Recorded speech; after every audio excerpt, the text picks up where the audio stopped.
ومن سيئات أعمالنا من يهده الله فلا مضل له ومن يضلل فلا هادي له ونشهد أن لا إله إلا الله وحده لا شريك له وأشهد أن محمدا عبده ورسوله الذي أرسله بالحق بشيرا ونذيرا وداعيا إلى الله بإذنه وسراجا منيرا فقد قال الله تعالى في كلامه المجيد والفرقانه الحميد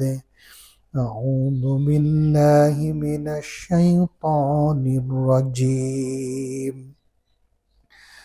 بسم الله الرحمن الرحيم فإن تابوا وأقاموا الصلاة وآتوا الزكاة فإخوانكم في الدين عن ابن عمر رضي الله عنهما قال قال رسول الله صلى الله عليه وسلم بني الإسلام على خمس شهادة أن لا إله إلا الله وأشهد أن محمدا عبده ورسوله وإقام الصلاة وإيتاء الزكاة والحج وصوم رمضان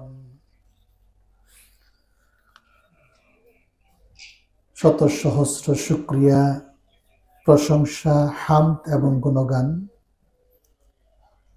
মহান আল্লাহ সুবহানাহু ওয়া তাআলার দরবারে যে আল্লাহ রাব্বুল আলামিন আমাকে আপনাকে এই সপ্তাহের শ্রেষ্ঠ দিন জুমার দিন পৃথিবীর শ্রেষ্ঠতম জায়গা সমূহের একটি আল্লাহর ঘর মসজিদ, এই মসজিদে আসার জন্য বসার জন্য তৌফিক দান করেছেন। এই জন্য অন্তর থেকে রবের দরবারে শুকরিয়া জ্ঞাপন করি, বলি আলহামদুলিল্লাহ। শত সহস্র দরুদ এবং সালাম, রহমত, শান্তি, বরকত বর্ষিত হোক রাহমাতাল লিল আলামিন মুহাম্মদ রাসূলুল্লাহ সাল্লাল্লাহু আলাইহি ওয়াসাল্লামের উপর। সবাই পড়ি আল্লাহুম্মা সাল্লু আলাইহি আল্লাহুম্মা বারিক আলাইহি। সম্মানিত উপস্থিতি, আজকে আমি যে বিষয়টি নিয়ে আলোচনা করতে চাই সেটি হচ্ছে মুসলিম সমাজে সালাতের প্রতি যে অবহেলা, এর কারণ কি এবং এর প্রতিকার কি, এ নিয়ে আলোচনা করার চেষ্টা করব। আল্লাহ রাব্বুল আলামিন যেন কোরআন এবং সুন্নাহর আলোকে আলোচনা করার তৌফিক দান করেন, বলেন আমিন। সম্মানিত উপস্থিতি,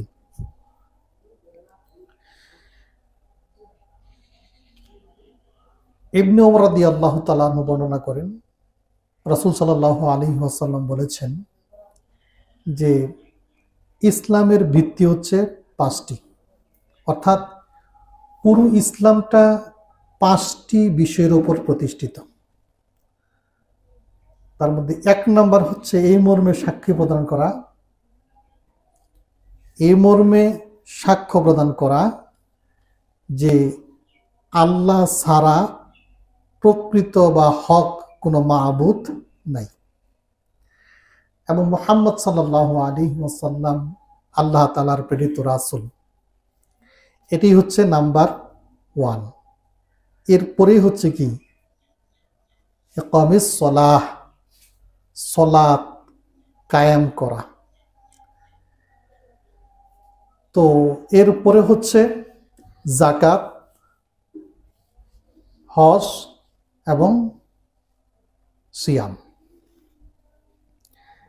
আমরা যদি প্রথমেই দৃষ্টিপাত করি যে একেবারে প্রথম যে স্তম্ভ তা হচ্ছে কি সাক্ষ্য প্রদান করা। এখন এই সাক্ষ্যটা দুই প্রকার। একটা হচ্ছে আল্লাহকে একমাত্র প্রকৃত মাবুদ হিসেবে মনে করা, আর নবী সাল্লাল্লাহু আলাইহি ওয়াসাল্লামকে রাসূল হিসেবে, শেষ নবী হিসেবে স্বীকৃতি প্রদান করা।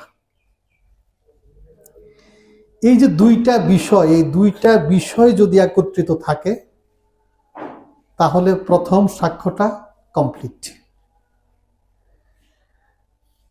আর এরপরেই সবচেয়ে গুরুত্বপূর্ণ, একমাত্র গুরুত্বপূর্ণ হচ্ছে কি? সালাত।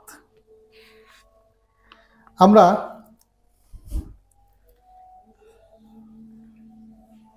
ইমানটা কেমন হতে হবে, যে প্রথম যে দুইটা সাক্ষ্য এই মিলিয়ে হচ্ছে ইমান, ইমানটা কেমন হতে হবে?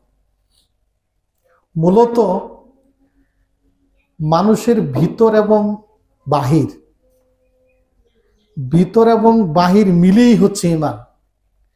কেউ যদি বলে যে আমার ইমান আছে ঠিক, কিন্তু বাহিরের কাজকর্মটা সঠিক না, তাহলে বুঝতে হবে এটার নাম ইমান না। তার মানে ভিতরের যে বিশ্বাস, এর প্রতিফলনটাই হচ্ছে কি? বাহির।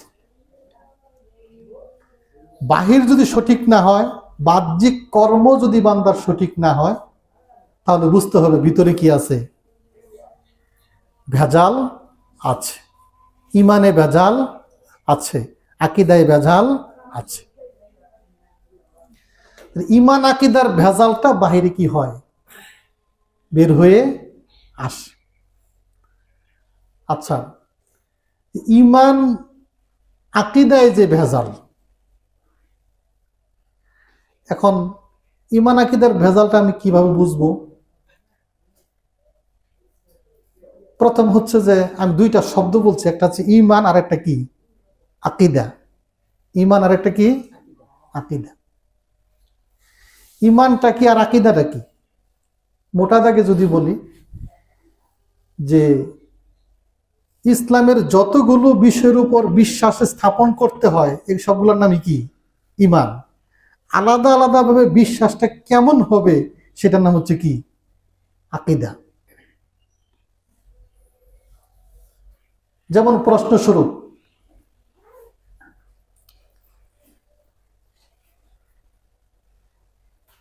আমি যদি বলি যে ইমানটা আরেকটা অর্থ হচ্ছে এরকম, আকীদার আরেকটা অর্থ হচ্ছে যে একটা বিষয়বস্তু সম্পর্কে আমি কিভাবে জানি। আল্লাহ এক, আল্লাহ ছাড়া আর কোনো মাবুদ, প্রকৃত কোনো মাবুদ নাই, এইটা বিশ্বাস করা। এখন এই বিশ্বাসের আগে আমাকে জানতে হবে আল্লাহ যে একমাত্র প্রকৃত মাবুদ, এটা যদি আমি না জানি তাহলে আর কি বিশ্বাসটা করা হবে? তাহলে প্রথমে কি? জানা। ফাআলাম, তুমি জানো, জ্ঞান অর্জন করো, আন্নাহু লা ইলাহা ইল্লাল্লাহ। লা ইলাহা ইল্লাল্লাহ এর উপর বিশ্বাস স্থাপন করতে গেলে তাহলে প্রথমে আমার কি করতে হবে? লা ইলাহা ইল্লাল্লাহকে জানতে হবে, চিনতে হবে। জানা চিনা জ্ঞান অর্জন ব্যতীত একটা বিষয়ের প্রতি ঈমান আনা যায় না। কারণ আমি কিসের ভিত্তিতে ঈমান আনবো? প্রশ্নস্বরূপ, যে আমি আপনাকে জিজ্ঞেস করলাম এই লোকটাকে কি আপনি কিরকম চিনেন? তা আপনি বললেন এই লোকটাকে আমি চিনি, জানি, এই লোক সম্পর্কে, এই লোক আমার বিশ্বস্ত, এই লোকের সাথে আমার অনেক লেনদেন আছে, তাতে করে জানি এই লোকটাকে একটা সৎ লোক। এই লোক সম্পর্কে যদি না জানতেন এই কথা আপনি বলতে পারতেন? জানার পরে কি দিছেন? সাক্ষ্য দিছেন। অথবা এই লোক সম্পর্কে উল্টো সাক্ষ্য দিতে পারেন যে এই লোকের সাথে দীর্ঘদিনের চলাফেরা, এই লোক আমানতদারিতা নাই, খেয়ানত করে, মিথ্যা কথা বলে। এটা আপনি বলতে পারছেন কখন? যখন এই লোক সম্পর্কে আপনি জানছেন। এই যে তার প্রকৃতি সম্পর্কে জানা, এই বিষয়টা যদি ইসলামের ক্ষেত্রে নিয়ে আসি তার নাম কি? আকীদা। আমি বিশ্বাস করি আল্লাহ ছাড়া কোনো প্রকৃত মাবুদ নাই।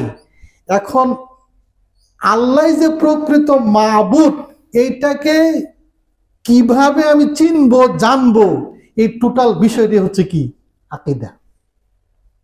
ঠিক তেমন রাসূল সাল্লাল্লাহু আলাইহি সাল্লাম, রাসূল সাল্লাল্লাহু আলাইহি ওয়াসাল্লামকে আমি শেষ নবী, সর্বশেষ নবী, সর্বশেষ রাসূল, মুসলিমদের জন্য একমাত্র আদর্শ হিসেবে মানি। কিন্তু রাসূল সাল্লাল্লাহু আলাইহি ওয়াসাল্লামকে একমাত্র আদর্শ হিসাবে আমার যে মানাটা, যদি না জানি মানতে পারবো না? জানতে হবে, বলেন জানতে হবে না? এই জানাটার নাম কি? আকীদা। এই আকীদা অনুসারে আপনার সকল কাজ, সকল কথা, সবকিছু আপনার মধ্য থেকে বের হয়ে আসবে। একটা উদাহরণ দিচ্ছি, আজকে একটু উদাহরণ দিয়ে কথা বলবো, যদিও বিষয় একটা নিছি, এখন দেখা যাক কতটুকু যাওয়া যায়। উদাহরণ দিয়ে কথা বলবো। উদাহরণটা এমন, আমরা দেখেছি যে আগে গ্রামে বা শহরে মাহফিল হইলে, মাহফিলে গেলেই একটা বয়ান হতো। এরকম বয়ানটা এরকম, ওইখানে কোনো পীর আসতো এবং পীরের,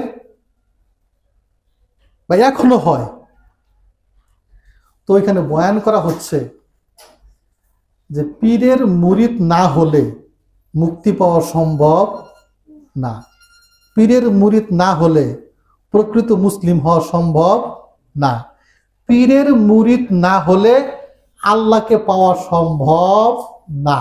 এরকম আলোচনা হয় না? হয় না?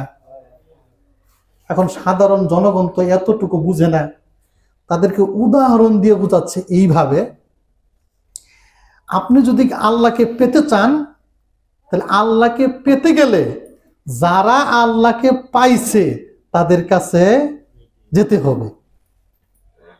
আল্লাহকে কে পাইছে? এই ধরেন আজকে যে পীর সাহেব আসছে, সে আল্লাহর কাছের লোক, আল্লাহকে চিনে, আল্লাহকে জানে, আল্লাহর খাঁটি বান্দা। তার যদি মুরিদ হইতে পারেন, তাহলে আপনিও কাকে পাবেন? কি এরকম বয়ান হয় না? হয় না? হয়। আচ্ছা, গেল এই পর্যন্ত।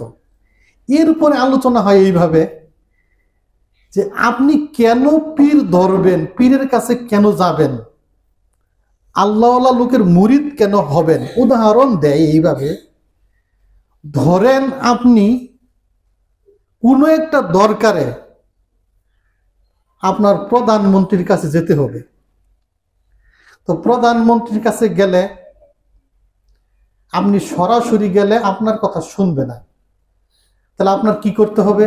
আপনার থানার নিকটস্থ যে দায়িত্বপ্রাপ্ত কর্মকর্তা আছে, সেটা প্রশাসনিক কর্মকর্তা হোক আর রাজনৈতিক হোক, টিউনো আছে, তারপরে এমপি আছে, এরপরে মন্ত্রী আছে, এগুলোর মাধ্যমে ধরে ধরে ধরে ধরে কোথায় যেতে হবে? প্রধানমন্ত্রীর কাছে যেতে হবে। তা না হলে আপনি আপনার চাওয়া, আপনার কথা প্রধানমন্ত্রী পর্যন্ত পৌঁছাতে পারবেন না। তাহলে এতগুলো ভায়া ধরে ধরে যদি প্রধানমন্ত্রীর কাছে যেতে হয়, ঠিক আল্লাহর কাছেও আপনি যদি কোনো কিছু চান বা আল্লাহর কাছাকাছি যেতে চান, তাহলে এরকম লোক ধরে ধরে ধরে ধরে আল্লাহর কাছে যেতে হবে। কারণ আপনার কথা আল্লাহ শুনবে, সরাসরি শুনবে না। তাহলে আপনার কথা শুনবে কার মাধ্যমে? কোন আল্লাহওয়ালার মাধ্যমে। আলোচনা হয় না? হয় না? এই টোটাল আলোচনাটা আসলো কোত্থেকে?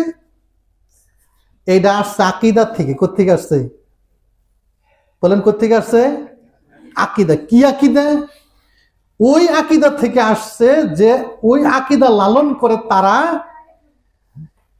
যে আল্লাহর কাছে সরাসরি চাইলে এটা আল্লাহ শুনে না, আল্লাহর কাছে সরাসরি চাইলে শুনে না, আল্লাহর কাছে মাধ্যমের মধ্য দিয়ে চাইলে পরে আল্লাহ শুনে। এই আকীদার কারণে এই বয়ানটা তার ভিতর থেকে আসছে। বলেন তার বয়ানটা কি ভিতর থেকে এমনি এমনি আসছে? মানুষের চিন্তা চেতনা আকীদা হচ্ছে গোডাউন, মুখ দিয়ে যেগুলো বের হয় গোডাউনের মালামাল। আমি আবারও বলছি, মানুষের ঈমান আকীদা চিন্তা ভাবনা এগুলো কি গোডাউন, মুখ দিয়ে যে বের হয় আর যে তার কার্যক্রম ওগুলো তার মালামাল। কই থেকে আসছে? গোডাউন থেকে আসছে। অর্থাৎ তার ভিতরে চিন্তা চেতনা হলো আল্লাহর কাছে সরাসরি চাইলে আল্লাহ শুনবে না, কার মাধ্যমে চাইতে হবে? পীরের মাধ্যমে চাইতে হবে। তাহলে টোটাল তার কথাগুলো তার ভিতরের আকীদার ফলাফল। আমার কথা কি বুঝতেছেন? বুঝতেছেন? আচ্ছা, শুধু আমি যে কথাটা বললাম একটা উদাহরণ দিয়ে আরেকটা উদাহরণ দিই, একদম প্র্যাকটিক্যাল উদাহরণ দিচ্ছি। আমি গেছিলাম গোপালপুর হোমিওপ্যাথি ডাক্তার দেখাইতে। ডাক্তার সাহেব অনেক ভদ্রলোক, ভদ্র মানুষ। তো উনি কোনো একটা পর্যায়ে আমার সাথে ইসলামিক আলোচনা করলো। ফাঁকে অত ডিটেলস বলবো না, এতটুকু বলি, সমাজে প্রচলিত যে নিয়াত আছে, ফজরের নামাজে আসলেন, সুন্নত পড়বেন, নাওয়াইতান উসাল্লি লিল্লাহি তাআলা রাকাতাই সালাতিল ফাজরি মুতাওয়াজ্জিহান ইলা জিহাতিল কাবাতিশ শরীফাতি আল্লাহু আকবার। আমার কি ভুল হয়েছে না? ঠিক আছে, অনেক দিন ধরে পড়ি না, ঠিক আছে, সুন্নাতে রাসূলুল্লাহ বলার বাকি আছে না। যাই হোক, এই নিয়ত যে পড়ি, উনি বলতেছে এই নিয়তটা মুখে মুখে পড়তে হবে কিনা। আমি বললাম এই নিয়ত যদি মুখে মুখে রাসূল সাল্লাল্লাহু আলাইহি সাল্লাম পড়ে থাকেন, সাহাবায়ে কেরাম পড়ে থাকেন, তাহলে পড়তে হবে। আর যদি মুখে মুখে না পড়ে থাকেন তাহলে পড়তে হবে না, মানে পড়া যাবে না। মানে আমিলা আমালান লাইসা আলাইহি আমারুনা ফাহুয়া রাদ্দুন। এমন আমল কেহ যদি করে যে আমল রাসূল থেকে প্রমাণিত নয়, সেই আমল বাতিল, প্রত্যাখ্যাত। হাদিস সহিহ বুখারীর, সহিহ মুসলিমের। তার মানে আপনার পড়তে হবে না, পড়া যাবে না। যদি পড়েন তাহলে নব আবিষ্কৃত আমল এটা হবে, এটা বিদআতি হবে, এটা বিদআত হবে। যে এই আমল করবে সে বিদআতি হবে। মুসলিম শরীফের হাদিস অনুসারে কুল্লু বিদআতিন দালালাহ। কষ্ট করে এই নিয়ত আপনি পড়লেন, পড়ে আপনি পথভ্রষ্ট হলেন, আর এই পথভ্রষ্টতার পরিণাম কি? জাহান্নাম। কুল্লু বিদআতিন দালালাহ ওয়া কুল্লু দালালাতিন ফিন নার। বলার পরে চলে আসলাম। এখন কি হবে জানেন তো? এখন যাবে হুজুরের কাছে। এই লোক যে বলে গেল, কথা সঠিক না বেঠিক জানতে হবে না? আমি তারে বলে দিলাম, আপনি হুজুরকে শুধু এতটুকু জিগাবেন, এই নিয়তের কথাগুলো কোন একটা সহিহ হাদিস, হাসান হাদিস, জয়ীফ হাদিস, জাল হাদিসেও যদি পায় তাইলেও মেনে নিন। কি কইছি? সহিহ হাদিস, হাসান হাদিস, জয়ীফ হাদিস, জাল হাদিস, যে কোনো একটা হাদিসের মধ্যে পাইলেও খালি ওইটা হুজুরের কাছ থেকে নিয়ে আসবেন। তো উনি একজন বড় মাদ্রাসার মুহাদ্দিস, তার কাছে গেছে যে আমার কাছে এক লোক এসে বলল এই নিয়তের কথা এগুলো বলা যাবে না। মনে যে নিয়ত করা এইটাই ফরজ। আমি যে একটা আমল করতে গেলাম, 2 রাকাত সালাত আদায় করতে গেলাম, এটা যে আমি মনে মনে জানি, এইটা জানাটা ফরজ। এই কথাগুলো নাকি বলতে হবে না। এখন মুহাদ্দিস সাহেব তো জানাই আছে, এবং মুহাদ্দিস সাহেব এটাও বললো যে কোন একটা জাল হাদিসে থাকলেও চলবে। এখন মুহাদ্দিস সাহেব বলতেছে, দেন মুহাদ্দিস সাহেবের দলিল কি? মুহাদ্দিস সাহেবের 1 নম্বর দলিল হইল, এই নিয়তের 1 নম্বর দলিল হইল আমি বড় মাদ্রাসার মুহাদ্দিস, সুতরাং এই নিয়ত পড়া যাবে। দলিল বুঝছেন? দলিল কি বলছে? নিয়ত পড়া যাবে কিনা। আর সেই উত্তরে কি কইছে? আমি বড় একটা মাদ্রাসার মুহাদ্দিস, আমি বললাম নিয়ত পড়া যাবে। দলিল হইল এইটা, তাই না? অর্থাৎ আমি বড় মাদ্রাসার মুহাদ্দিস, এইটাই দলিল, আর দলিল লাগবে না। এখন এই বড় মাদ্রাসার মুহাদ্দিস যদি কাঠবলা বাজারের 2 কাঠা জমি বিক্রি করে, ধরেন 1 কাঠা বাদ দিলাম, 1% জমি বিক্রি করে, জমি বিক্রি করতে যায় যদি বলে যে জমিটা বিক্রি করলাম আপনার কাছে 1%, দাম হলো, আপনাদের দাম কত? ধরেন 3 লাখ টাকা, এই 3 লাখ টাকা দিয়ে দেন, আপনার কাছে বিক্রি করে। আপনি যদি বলেন মুহাদ্দিস সাহেব 1% জমি আপনি বিক্রি করবেন, 3 লাখ টাকা চাচ্ছেন, আপনি আমাকে দলিল দেন। আপনি যাবেন আমার সাথে রেজিস্ট্রি অফিসে, দলিল দিলে পরে 3 লাখ টাকা দিয়ে দিব, বলবেন না? বলবেন না? উত্তর যদি মুহাদ্দিস সাহেব বলে দলিল আমি সবচেয়ে বড় মুহাদ্দিস, টাকা দিবেন? দিবেন? তা আপনি টাকা দিবেন না। এই স্বাভাবিক 1% জমি, মুহাদ্দিস, বড় মাদ্রাসার মুহাদ্দিস, অথচ আপনি মানেন না। তাই যদি হয়, কিয়ামতের মাঠে যদি বলে আমি বড় মুহাদ্দিস, কাজ হবে না? দলিল লাগবে? লাগবে না? লাগবে না? সেকেন্ড, কথাগুলো এই জন্য বলতেছি, শেখার জন্য, জানানোর জন্য, বুঝার জন্য। তো উনি এরকম আরেকজনের কাছে গেলেন, এই নিয়ত নাকি পড়া লাগবে না, এক হুজুরে বলছে, আপনি কি বলেন? সেই লোকে আবার যুক্তি দিছে যে আপনি যদি নিয়ত মুখে মুখে না বলেন, তাহলে আল্লাহ কেমনে জানবো যে আপনি নামাজ পড়তে গেছেন? এক্স্যাক্টলি যা বলার ফোন রেকর্ড আমার কাছে আছে, এটা ফোনে পরে কথা হয়েছে। আপনি জোহর নামাজ পড়তে গেলেন, ধরেন জোহর নামাজের সুন্নত নামাজি বা ফরজ নামাজি, আপনি মুখে না বললে আল্লাহ কেমনে জানবো? এরপর একটা উদাহরণও দিচ্ছেন। উদাহরণটা কি? যে ধরেন আপনি একটা, ওনারে বুঝাইতেছে আর কি, আপনি একটা হোটেলে গেলেন, হোটেলে যাওয়ার পরে আপনি হোটেলের সিটে বসলেন, বসার পরে কতক্ষণ পরে হোটেল মালিককে অথবা হোটেলের কর্মচারীকে বললেন, আধা ঘন্টা যাবত আসছি, তোমরা আমাকে এই ভাত আর শিং মাছের তরকারি দিচ্ছ না কেন? তখন কর্মচারী বলল, আপনি ভাত খাবেন শিং মাছের তরকারি দিয়া, ঠিক আছে, ভাতও আছে, শিং মাছের তরকারিও আছে, কিন্তু সাথে তো এখানে কাতল মাছের তরকারি আছে, রুই মাছের তরকারি আছে, মুরগির গুস্ত আছে, গরুর গুস্ত আছে, আমি কেমনে জানবো আপনি ভাত ওই শিং মাছের তরকারি দেখাবেন? তাহলে হোটেল মালিকের জবাব ঠিক আছে না ভুল? ঠিক আছে না? কারণ ওই লোকটা বলতেছে ঠিকই তো, আমি তো এসে বলি নাই। তখন বলতেছে যে তাহলে আপনি যে মসজিদে গেলেন, আপনি যদি মুখ দিয়া না বলেন, আল্লাহ কেমনে জানবো আপনি কোন নামাজ পড়তে আসছেন? এর মানে হচ্ছে হোটেল মালিক আর আল্লাহর মধ্যে কোনো তফাৎ নাই। বলেন নাউজুবিল্লাহ।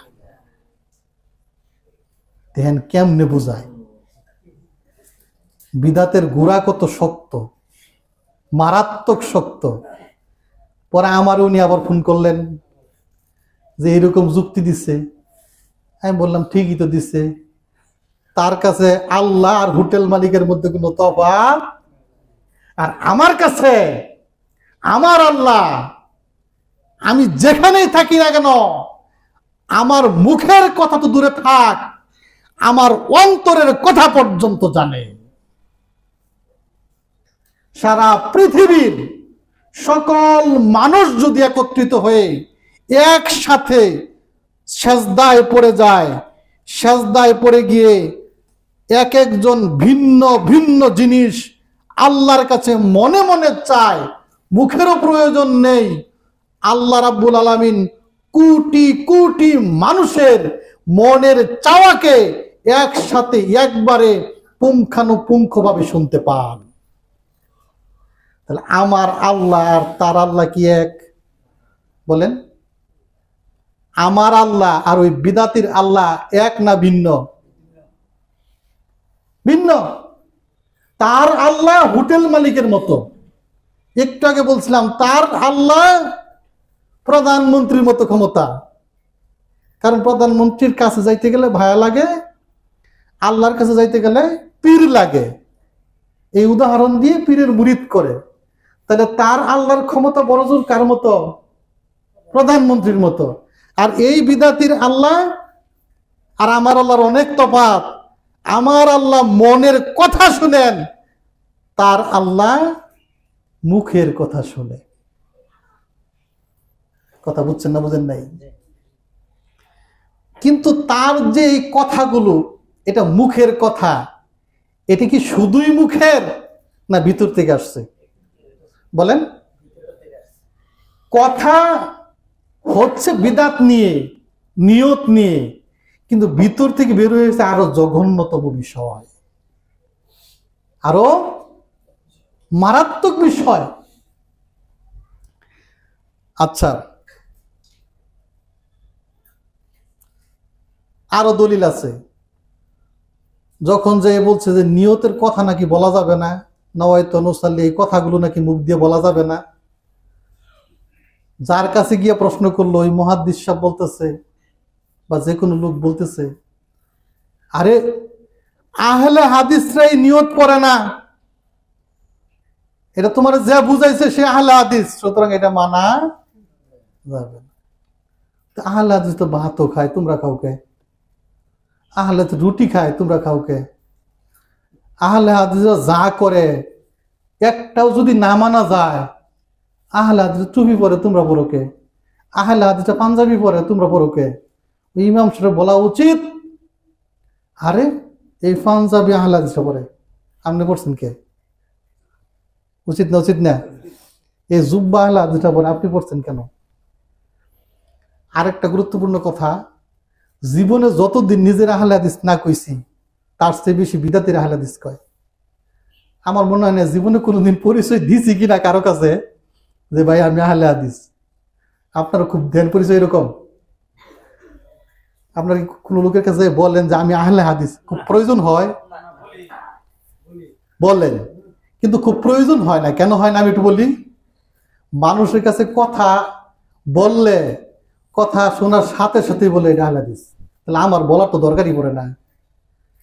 কয়েকদিন আগে আমি সাধারণত এভাবে খুতবা দিই না, আজকে দিতেছি টোটাল কাহিনীর উপরে। হানাফি একজন ইমাম, তার সাথে দেখা, উনি ওনার ছেলেকে বিয়ে করাইছে। তো বিয়েটা কেমনে করাইছে বলল। আমি আবার বিবাহের যে সুন্নাত তরিকা এটা বললাম। পরে আমারে বলে, আপনি তো আহলে হাদিসের মতো কথা বলেন। কার মতো? তাইলে আমি যখন সহি সুন্নার কথা বলছি, আমার কি বললো? আহলে হাদিসের মতো কথা বলেন। আমি মনে মনে আলহামদুলিল্লাহ কইলাম। তাতে তার কথা অনুসারে বোঝা যায় আহলে হাদিসরা সহি সুন্নাহ অনুসারে চলে। তাহলে সহি কথা বলতে গেলে আমারে সে নিজেই বলল কি আহলে হাদিস। কোন মসজিদে গিয়া যদি ইমামতি দাঁড়াই আর যদি বলি আপনারা পায়ের সাথে পা মিলাইয়া দাঁড়ান, তাহলে সবাই আমারে কি বলবো? তাহলে আমার নিজের বলার দরকার আছে না নিজেই বলবো? আচ্ছা, যাই হোক। তো এই জন্য আহলে হাদিস পরিচয় না দিলেও মানুষই দেয়। আল্লাহ শুকরিয়া, আল্লাহ রাব্বুল আলামিন আমাদেরকে এই ফিতনার দুনিয়া থেকে, এত গ্রুপ, এত মাযহাব, এত দলাদলি, এত পীর, এত খানকা, শরীয়ত, তরিকত, মারেফত, হাকিকত, বাউল, মাইজভান্ডারি, এত এত এত এত রাস্তা থেকে আল্লাহ রাব্বুল আলামিন আমাদেরকে কোরআন এবং সুন্নাহর পথে রাখছে। এই জন্য অন্তর থেকে বলেন আলহামদুলিল্লাহ। আল্লাহর কত যে শুকরিয়া আদায় করে শেষ করতে পারবো না। এখন কিছু কথা বলবো, সেটি হচ্ছে, আচ্ছা, কোরআনকে যদি কেউ অস্বীকার করে ঈমান থাকবে? থাকবে? কোরআনকে অস্বীকার করলে ঈমান থাকবে না। কোরআন কেন? কোরআনের আগেও যত কিতাব আসছে, ওগুলো যেগুলো আল্লাহর পক্ষ থেকে আসছে, ওগুলো যে আল্লাহর কিতাব, এ মর্মে বিশ্বাস স্থাপন করতে হবে। কোরআন আল্লাহ রাব্বুল আলামিনের সর্বশেষ আসমানি কিতাব, বিশ্বাস স্থাপন করতে হবে। তবে আমল হবে শুধুমাত্র কার উপর? মহাগ্রন্থ আল কোরআনের উপর। এখন আমরা জানি 6টা বিষয়ের উপর বিশ্বাস করা, 6টা বিষয়ের উপর কি করতে হবে? বিশ্বাস স্থাপন করতে হবে। 1 নাম্বার, আমানতু বিল্লাহ, কার প্রতি? আল্লাহর প্রতি। পরে অমালাইকাতিহি, পরে অকুতুবিহি। অমালাইকাতিহি মানে ফেরেশতার উপর, অকুতুবিহি মানে কিতাব সমূহের প্রতি। কিতাব সমূহের প্রতি সর্বশেষ কিতাব কোনটা? কোরআন। এখন একটা কথা হলো যে কোরআনের প্রতি কেউ যে যত গ্রুপই থাক, কেউ বলে না যে কোরআন মানি না। বলে? কেউ বলে? কিন্তু পরোক্ষভাবে কোরআনকে না মানার কিছু নজির আমি আপনাদের দেখাই। সরাসরি বলে না, কিন্তু কোরআনকে না মানার, কোরআনকে সাইড করার, কোরআনের বিরুদ্ধাচরণ করার, কোরআনকে অ্যাভয়েড করার কিছু যুক্তি সমাজে প্রচলিত আছে। যেমন আমি একটা উদাহরণ আপনাদেরকে দিই। উদাহরণটা হচ্ছে এরকম যে এক লোক বিয়ে করছে, এই মহিলাকে তালাক দেয় নাই। আচ্ছা, মহিলাও স্বামীকে কি করে নাই? তালাক দেয় নাই। কিন্তু এই মহিলা করছে কি? তার স্বামীর বাইরেও আরেকটা লোকের সাথে সম্পর্ক রাখে, আরেকজন ব্যক্তির সাথে সম্পর্ক রাখে, যাকে বলা হয় পরকিয়া। বুঝেন তো নাকি? আচ্ছা, তার স্বামী আছে না নাই? আছে। কিন্তু ওই স্বামীর এসে সঙ্গ দেয় না, সময় দেয় না, রাত কাটায় না, কিচ্ছু না, সেবা করে না, কিচ্ছু করে না। সকল সেবা, রাত কাটানো যা আছে আরেক পুরুষের সাথে। স্বামী কি তালাক দিছে? স্বামীরে বাদ দিছে। কিন্তু বলেন তো দেখি, প্রকারান্তরে সে তার স্বামীকে মানতেছে না মানতেছে না? বলেন, মানে না? মানে না? কারণ এক স্বামী থাকতে যখন সে আরেকটা লোককে দাঁড় করাইছে স্বামীর জায়গায়, নিশ্চিতভাবে সে আসলে তার স্বামীকে মানে না। কথা বুঝছেন না? বুঝেন নাই? দেখবেন সমাজে এক শ্রেণীর মানুষ আছে, তাদেরকে যদি আপনি কোরআনের দলিল দেন, কোরআন থেকে দলিল দিবেন, কোরআন থেকে দলিল দেওয়ার পরে সে যখন দেখবে তার কাজটা সঠিক না, তার আগে একটা কথা বলি, কোরআন থেকে দলিল দেওয়ার অর্থ কি? যদি কেউ বলে কোরআন থেকে দলিল দেই, কোরআন থেকে দলিল বলতে হাদিস থেকে দলিল দেওয়া। সেটাও যদি কেউ বলে যে আমি হাদিস থেকে দলিল দিছি, সেটাও কোরআনেরই দলিল। কি বলছি বলেন? হাদিস থেকে দলিল দিলে ওইটা কার দলিল? হাদিস আর কোরআন দুটোই ওহী। বলেন হাদিস কোরআন দুটোই কি? কার ওহী? আল্লাহর ওহী। একটা সরাসরি আর একটা মাধ্যমের মধ্য দিয়ে। কোরআন হচ্ছে কি সরাসরি, আর হাদিস হচ্ছে আল্লাহর নবীর মুখ দিয়ে। কেউ যদি বলে কোরআন শুধু কোরআন মানে হাদিস মানে না, অথবা হাদিস মানে কোরআন মানে না, এই দুই শ্রেণীর এক শ্রেণীর কোনো ঈমান নাই। কথা বুঝছেন? আর একটা কথার ব্যাখ্যা দেই যে কেউ যদি হাদিস মেনে বলে বা হাদিসের কথা বলে যদি বলে যে এটা কোরআনের বিধান, এটাই ঠিক, যদিও সরাসরি কোরআনে নাই, কিন্তু কোরআন তো বলছে হাদিসের কথা। কথা বুঝছেন না বুঝেন নাই? ছোট্ট একটা কাহিনীর উদ্ধৃতি দিই, তাহলে বুঝবেন। সূরা হাশরের 7 নম্বর আয়াত, আল্লাহ রাব্বুল আলামিন বলছেন যে তোমার রাসূল যা দেয় তা গ্রহণ করো, আর যা রাসূল নিষেধ করে তা বর্জন করো। আবার বলছি, রাসূল যা দেয় তা গ্রহণ করো, রাসূল যা নিষেধ করে তা বর্জন করো। আতাকুমুর রাসূল ফাখুযুহু ওমা নাহাকুম আনহু ফান্তাহু। এই 7 নম্বর আয়াতের তাফসীর আসছে এরকম, আব্দুল্লাহ ইবনে মাসউদ রাদিয়াল্লাহু তাআলা আনহু একদিন একটা হাদিস বলতেছে, জনসমক্ষে একটি হাদিস বলতেছে যে আল্লাহর নবী সাল্লাল্লাহু আলাইহি ওয়াসাল্লাম 3 শ্রেণীর মানুষের উপর অভিশাপ প্রদান করছেন। বলেন কয় শ্রেণীর?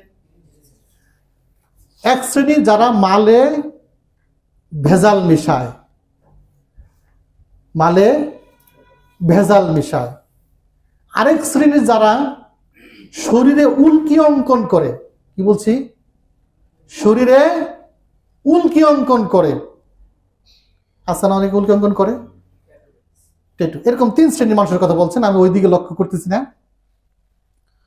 তখন একজন মহিলা, সে ওইখান থেকে, ও আব্দুল্লাহ ইবনে মাসউদ আবার এই কথাটা বলছেন, বলার পরে একজন মহিলা ভাবছে এই কথাটা কোথায় আছে? কোরআনে আছে। বা আব্দুল্লাহ ইবনে মাসউদও বলছেন কথাটা কোথায় আছে? কোরআনে আছে। তো মহিলা গেলেন, কোরআনটা প্রথম থেকে শেষ পর্যন্ত খুলে খুলে খুলে খুলে খুলে দেখার পরে দেখলেন এই কথাটা কোরআনের মধ্যে নাই। এটা একটা শিক্ষণীয় বিষয়। আব্দুল্লাহ ইবনে মাসউদ রাদিয়াল্লাহু তাআলা আনহু, উনি কি অপরিচিত সাহাবী না পরিচিত সাহাবী? মাশহুর সাহাবী, বিখ্যাত সাহাবী। এই সাহাবী যখন একটা কথা বলছে, মহিলা গিয়ে আবার এটা কোরআনে খুঁজতেছে। এই দ্বারা আমরা কি শিক্ষণীয় পাই? একজন সাহাবী যখন কথাটা বলল, এইটাও তাইলে যাচাই করার দরকার আছে, এবং মহিলা মনে করেছে যাচাই করতে হবে।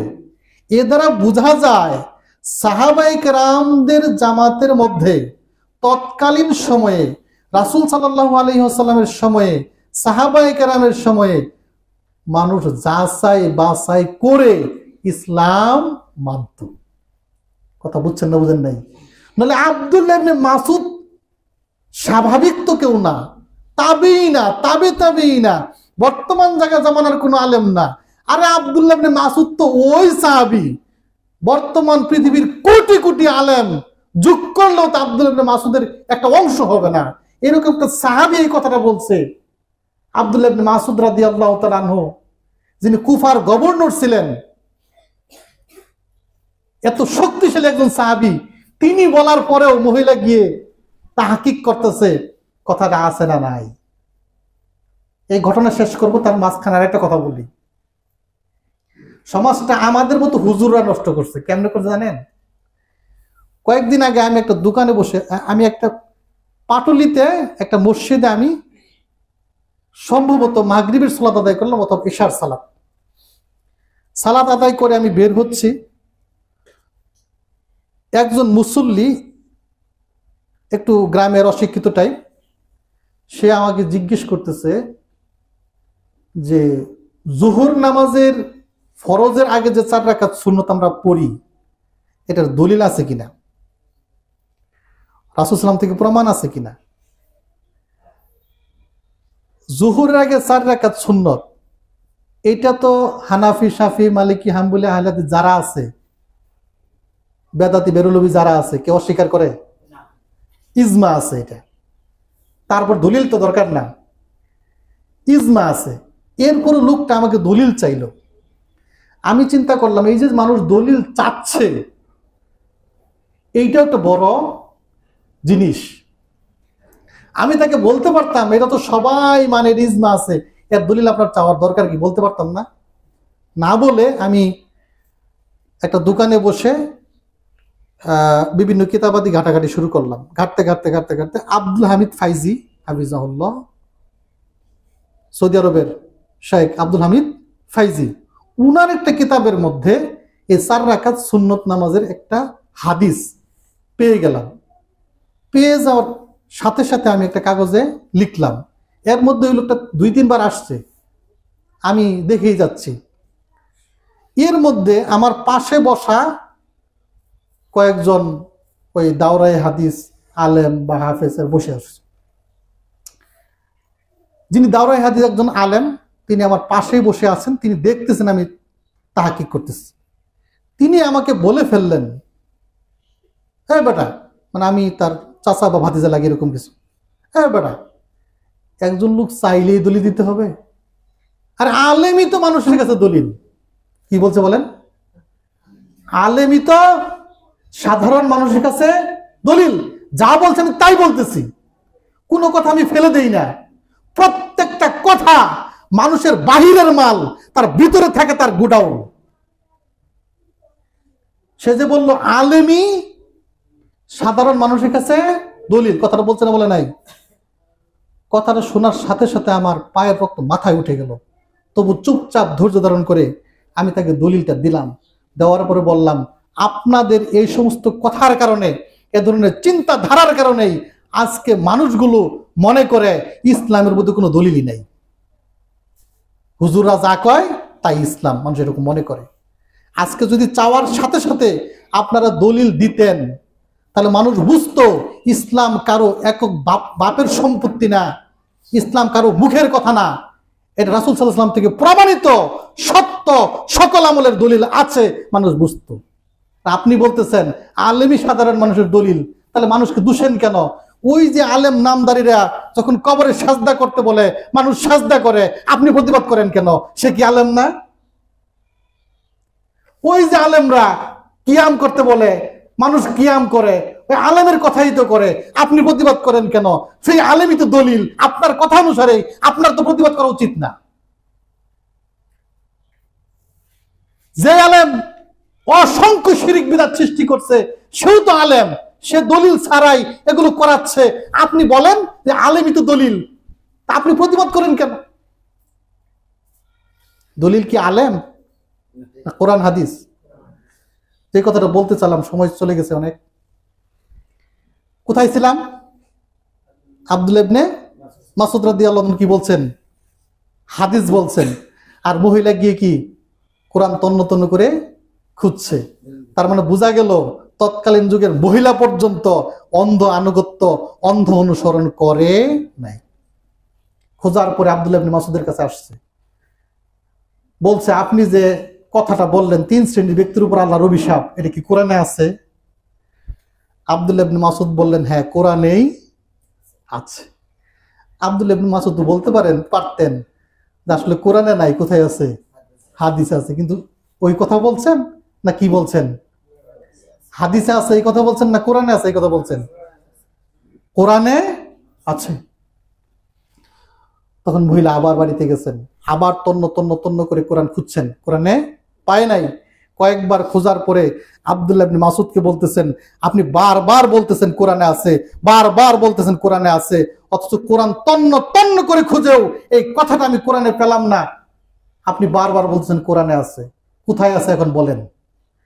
আব্দুল্লাহ ইবনে মাসউদ বলেন, সূরা হাশরের 7 নম্বর আয়াতের মধ্যে আছে।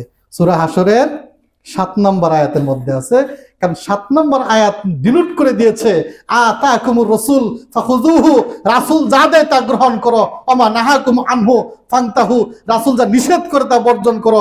রাসূলকে যখন বলে দিলেন যে 3 শ্রেণীর লোকের উপর অভিশাপ, কে বলছে? আল্লাহ রাসূলকে বললেন, রাসূলেরটা গ্রহণ করতে বললেন কে? আল্লাহ।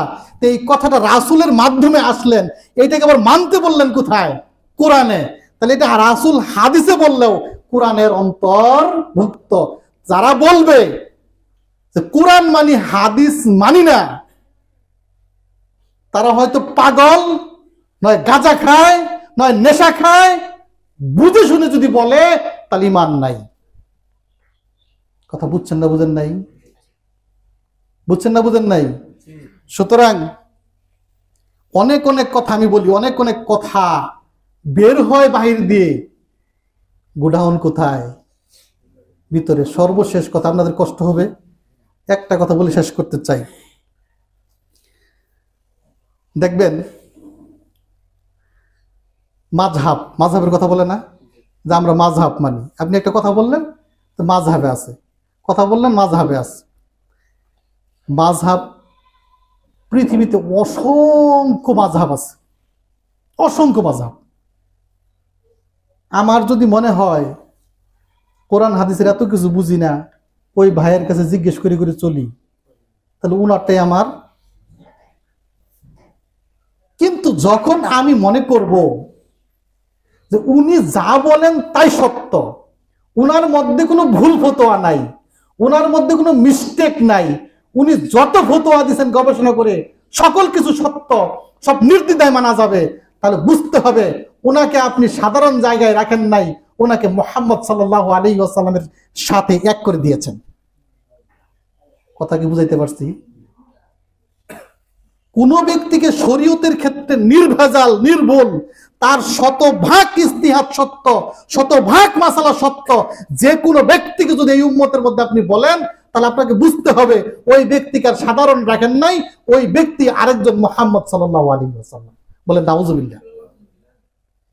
আর যদি বলেন না, মুহাম্মদ সাল্লাল্লাহু আলাইহি সাল্লামের পরে পৃথিবীতে যত ব্যক্তি আছে প্রত্যেকের মধ্যে ভুলও আছে, সঠিকও আছে, ভুলও আছে, সঠিকও আছে, তাহলে আপনার আকীদা সঠিক।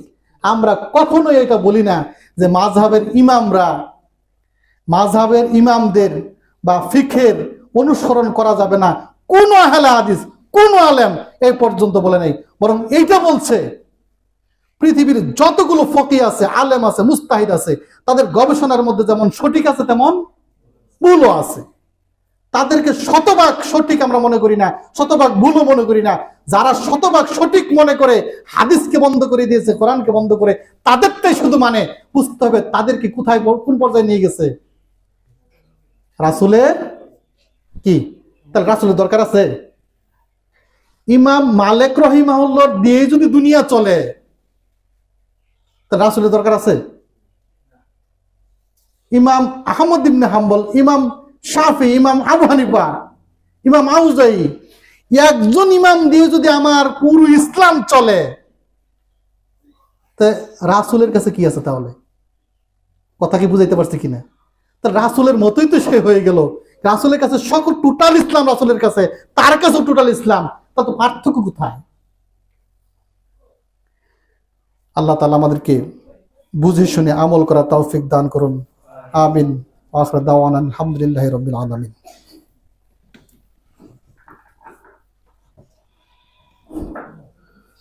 নাহমাদুহু ওয়া নুসাল্লি আলা রাসূলিল কারীম, আম্মা বা'দ, ফাআউযু বিল্লাহি মিনাশ শাইতানির রাজীম। বিসমিল্লাহির রহমানির রহিম। ইন্নাল্লাহা ওয়া মালাইকাতাহু ইউসাল্লুনা আলান নবী ইয়া আইয়ুহাল্লাযীনা আমানু সাল্লু আলাইহি ওয়া সাল্লিমু তাসলিমা। সবাই আত্তাহিয়াতুর সূরাতে বসে দরুদ ইব্রাহিম বলি। আল্লাহুম্মা সাল্লি আলা মুহাম্মদ ওয়া আলা আলি মুহাম্মদ কামা সাল্লাইতা আলা ইব্রাহিম ওয়া আলা আলি ইব্রাহিম ইন্নাকা হামিদুম মাজিদ। আল্লাহুম্মা বারিক আলা মুহাম্মদ ওয়া আলা আলি মুহাম্মদ কামা বারাকতা আলা ইব্রাহিম ওয়া আলা আলি ইব্রাহিম ইন্নাকা হামিদুম মাজিদ। রব্বানা যালামনা আনফুসানা ওয়া ইল্লাম তাগফির লানা ওয়া তারহামনা লানাকুনান্না মিনাল খাসিরিন।